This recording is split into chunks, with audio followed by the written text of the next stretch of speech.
म्हणजे माझ्या बहिणींचे लग्न झालेलं असताना माझ्या वडिलांनी त्यांच्या आयुष्यभराची कमाई ही त्यांच्या लग्नामध्ये खर्च केली आणि त्या पॅचमध्ये असताना मला खूप म्हणजे मी आतून तुटून गेलो होतो अगदी टोटली.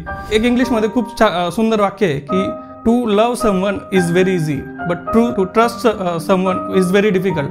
ज्या वेळेला आपण त्या वाईट दिवसांमध्ये सामोरं देत असतो तर आपल्या आयुष्यातली best commitment he I love you नसून ती आय ट्रस्ट यू अशी आहे.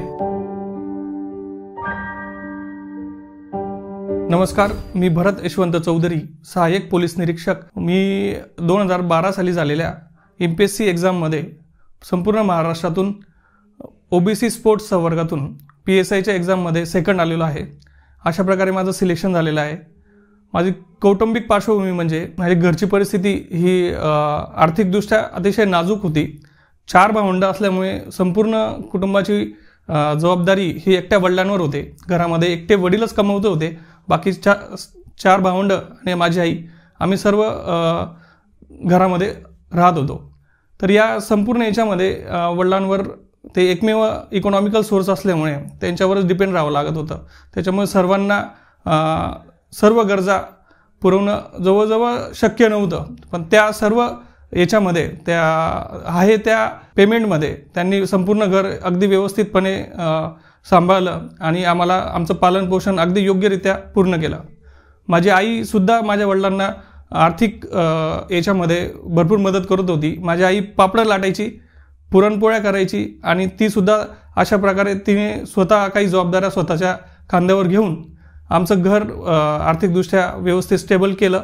आम्हाला शिकवलं, अतिशय चांगल्या दर्जाचं शिक्षण दिलं आणि 4 शिकवून चांगल्या पद्धतीनं घडवलं. आज जे काही आहे मी आणि माझा लहान भाऊ हे याला संपूर्ण श्रेय हे माझ्या आई आणि वडिलांना जातं. माझं शिक्षण 5वी ते 10वी हे JRCT हायस्कूल धुळे येथे झालं आहे. JRCT हायस्कूलमध्ये असतानाच मी मल्लखांब खेळायला सुरुवात केली. 2002 पासून म्हणजे मी 8वीला असताना मी मल्लखांब या खेळात सुरुवात केली. 7वी 8वी मल्लखांब खेळलो आणि त्यानंतर NCCमध्ये पार्टिसिपेशन केलं. 8वीला असताना NCCमध्ये असताना मला जेव्हा पार्टिसिपेशन केलं त्यातले मी NCCचे काही ऑफिसर्स बघितले, इंडियन आर्मीचे काही ऑफिसर्स बघितले आणि त्याच्यानंतर मला ह्या क्षेत्रामध्ये युनिफॉर्म सर्व्हिसमध्ये मी काहीतरी करावं अशी माझी इच्छा जागरूक झाली. त्यानंतर मी एक 10वी पास आऊट झाल्यानंतर मी परत 11वी 12वी ही JRCT हायस्कूलमधूनच केली. पण 11वी 12वीला मी माझी थोडीशी लाईन चुकलेली होती. मी कॉमर्स घेतलेलं होतं आणि कॉमर्स घेतल्यानंतर मला ते रिअलाईज झालं की मला माझं करिअर हे एका युनिफॉर्म सर्व्हिसमध्ये करायचं आहे. त्यानंतर मग मी कॉमर्समध्ये एक 12वी पास झाल्यानंतर मला जाणीव झाली या गोष्टीची की मी 12वी नंतर कॉमर्स सोडलं आणि 12वी नंतर आर्ट्स घेतलं. ग्रॅज्युएशन मी माझं आर्ट्समधून केलं आहे. माझं BA इंग्लिश जय हिंद कॉलेज धुळे येथून झालेलं आहे. कॉलेजमध्ये असतानाच माझ्या व्यक्तिमत्वामध्ये आमूलाग्र बदल झाले.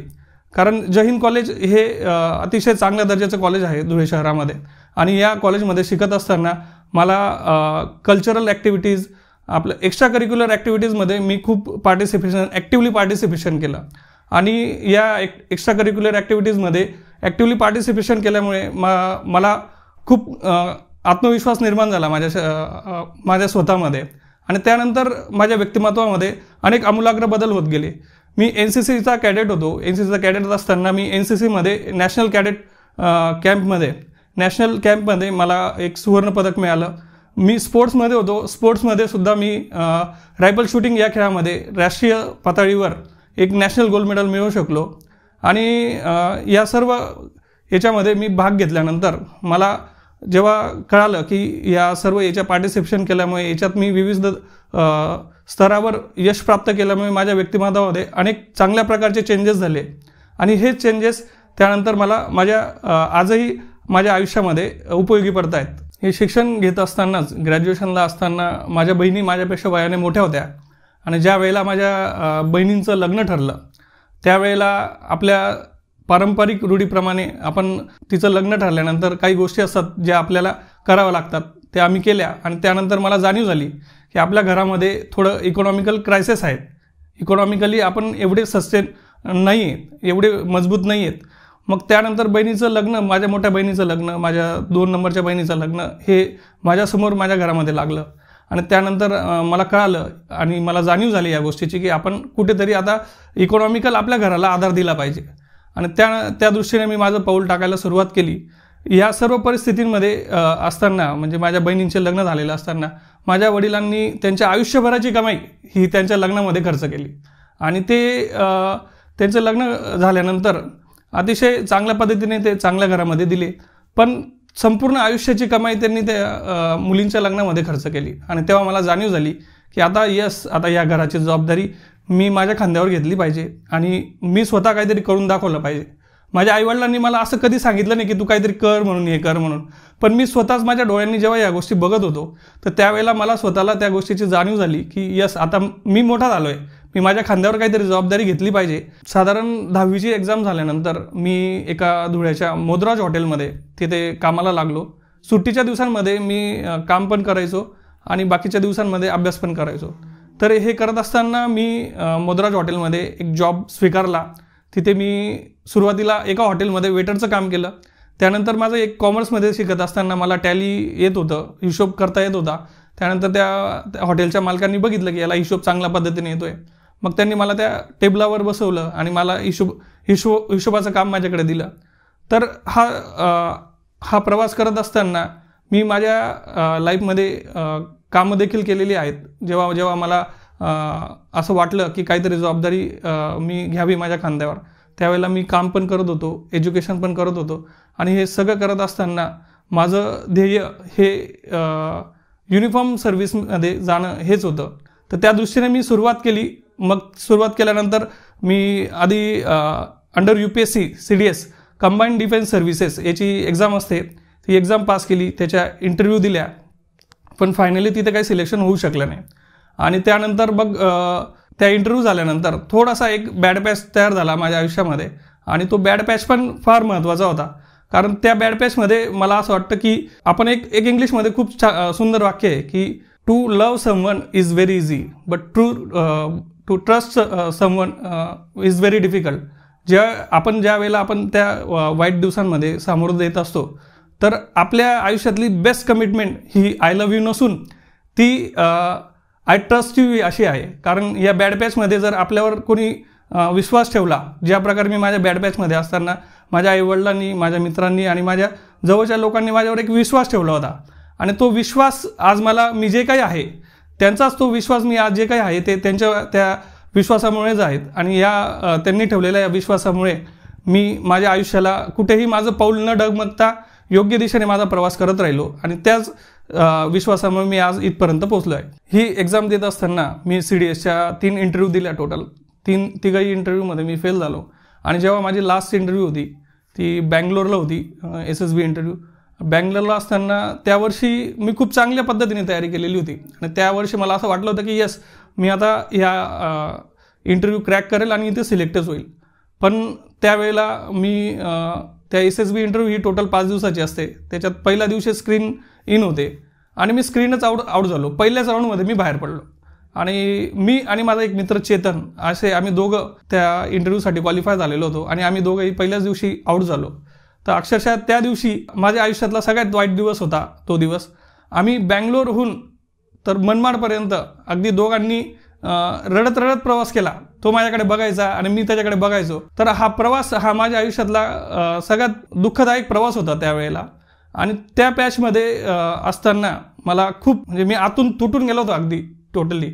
तर अशा वेळेमध्ये सुद्धा काय करावं काय नाही हे सुचत नव्हतं. पण त्याच्या नेक्स्ट इयरमध्ये मग मला ही PSIची एक्झाम आलेली होती आणि त्या वर्षी खूप चांगल्या ॲड पडलेली होती. त्या वर्षी मी 1 वर्ष खूप चांगल्या पद्धतीने अभ्यास केला आणि अभ्यास केल्यानंतर मला एक पॉझिटिव्हली प्रीचा रिझल्ट मिळाला. मी प्री पास झालेलो होतो, पण मी एक्झाम दिल्यानंतर मी पूर्ण गाफील होतो. मला वाटलंच नव्हतं मी प्री पास होणार आहे म्हणून. आणि मला एका मित्राने 2 दिवसानंतर कळवलं की भरत, तू अभ्यासाला काय येत नाहीस, तू तर प्री पास झाला आहे. मग मला विश्वासच बसत नव्हता की मी परत गेलो, रिचेक केला, माझा रिझल्ट बघितला तर मी प्री एक्झाम पास झालेलो होतो. आणि त्यानंतर मग मी जवळजवळ 3 महिने खूप चांगल्या पद्धतीने अभ्यास केला. MPSCची मेन्सची एक्झाम दिली. मेन्स एक्झाममध्ये मी एक 30 ते 40 मार्काचा लीड घेऊन पास झालेलो होतो. त्याच्यानंतर ग्राउंड झाला, इंटरव्ह्यू झाला आणि मी ज्या दिवशी रिझल्ट लागला त्या दिवशी मी संपूर्ण महाराष्ट्रात ओबीसी स्पोर्ट्समधून सेकंड आलेलो होतो. हा माझ्या आयुष्याला पूर्णपणे कलाटणी देणारा प्रसंग होता. या एका दिवसाने संपूर्णपणे माझी लाईफच चेंज केलेली होती.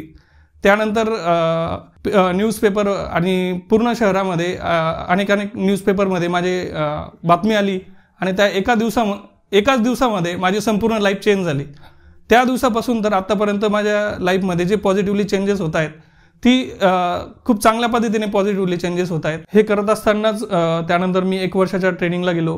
तुर्ची तासगाव हे RR आबांचं गाव, त्यांचं गाव, इथे एक पोलीस ट्रेनिंग सेंटर आहे. त्या ठिकाणी आमची एक वर्षाची ट्रेनिंग झाली आणि 1 वर्षाची अतिशय खडतर ट्रेनिंग केल्यानंतर आमचा तो पासिंग आउटचा मंतरलेला दिवस उजाडला. आणि त्या दिवशी मला RR आबांच्या हाताने बक्षीस मिळणार होतं. मी बेस्ट कॅडेट इन कल्चरलचं बक्षीस मला मिळालं. आणि त्या दिवशी आमचे स्टार ओपनिंगचा एक सेरेमनी असतो, ते रिच्युअल्स असतात. ते स्टार ओपनिंगचा सेरेमनीला मी माझे आईवडील, माझे भाऊ, माझा लहान भाऊ शैलेश आणि माझे बहिणींचे मिस्टर असे मी सर्व फॅमिलीला तिथे बोलवलं होतं.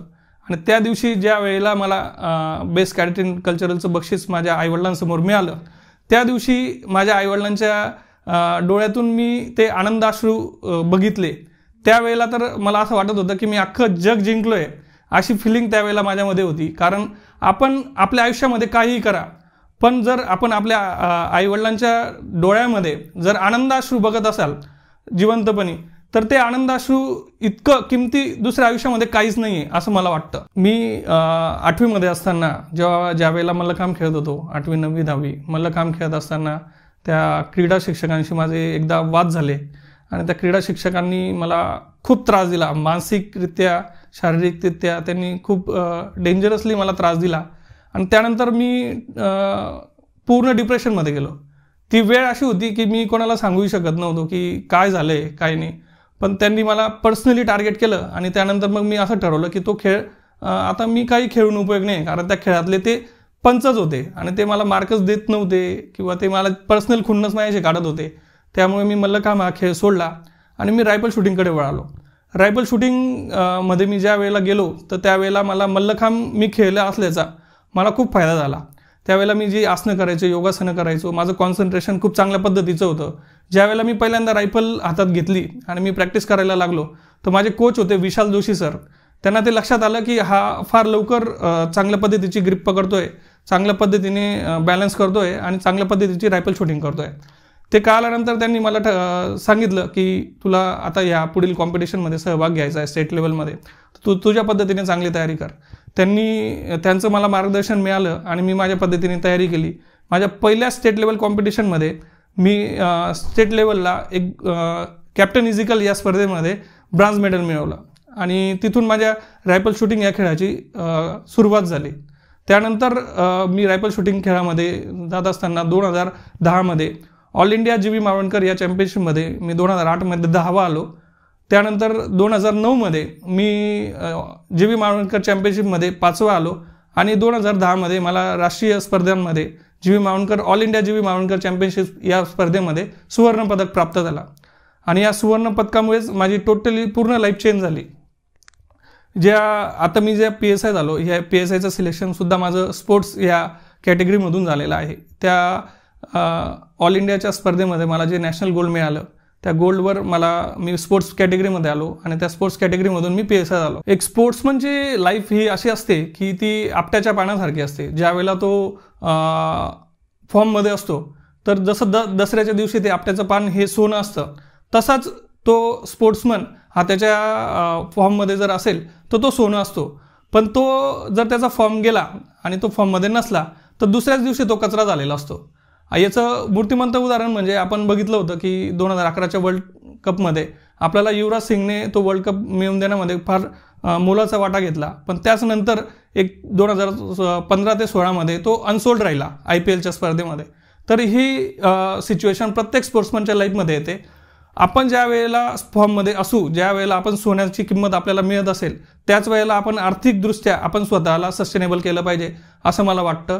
प्रत्येक स्पोर्ट्समनने त्याच्या फॉर्ममध्ये असल्यानंतर त्याला ज्या ऑफर्स येतात त्याने आर्थिकदृष्ट्या स्वतःला सस्टेनेबल करण्यासाठी त्या योग्य सुविधा निवडाव्यात आणि त्याचाच त्याने करिअर करण्याचा प्रयत्न करावा. MPSC आणि UPSC करणाऱ्या विद्यार्थ्यांसाठी मी एकच सांगेल की या स्पर्धेची रूपरेषा अशी आहे की आपण कितीही चांगला सराव केला, कितीही काही केलं तरी कुठे ना कुठे आपल्याला अपयश येतं. तर ते अपयश आल्यानंतर खचून जायचं नाही, फक्त स्वतःवर विश्वास ठेवायचा.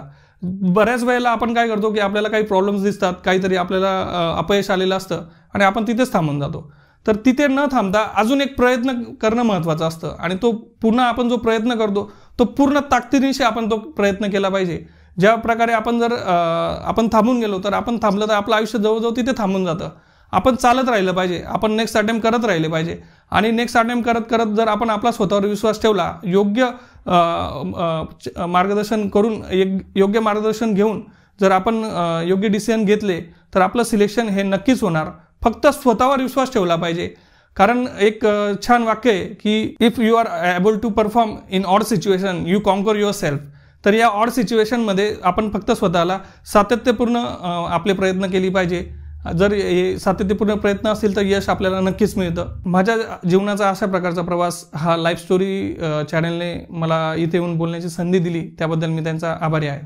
लाईफ स्टोरी हे चॅनल प्रेरणादायी लोकांचा जीवन प्रवास कसा झाला हे दाखवण्याचे काम करते. जर तुमच्या आसपास लोकांमध्ये अशाच काही प्रेरणादायी लाईफ स्टोरी असतील तर आम्हाला कळवू शकता. त्या लाईफ स्टोरीज आम्ही लाखो लोकांपर्यंत पोहोचवू, ज्याने इतर लोक इन्स्पायर्ड होतील. कॉन्टॅक्ट नंबर डिस्क्रिप्शन मध्ये पहा.